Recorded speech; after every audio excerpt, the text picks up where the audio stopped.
কক্সবাজারে ভারী বর্ষণে পৃথক পাহাড় ধসের ঘটনায় নারী ও শিশুসহ ৬ জনের মৃত্যু হয়েছে।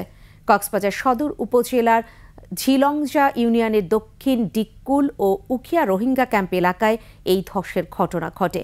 দক্ষিণ ডিক্কুল এলাকায় রাতে পাহাড় ধসে মা ও ২ মেয়ের মৃত্যু হয়েছে। একমাত্র ওয়ালটন এসি দিচ্ছে ১ বছরের রিপ্লেসমেন্ট গ্যারান্টি।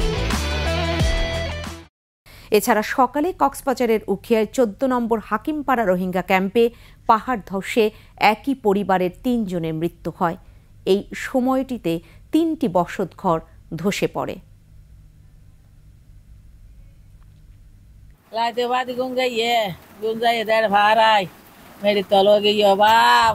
স্থানীয় মানুষের আর প্রতি এলাকার মানুষের ডাকি, প্রতিবেশী মানুষ ডাকি, ইতারা অন্যরকম টানে টুনি বাইরে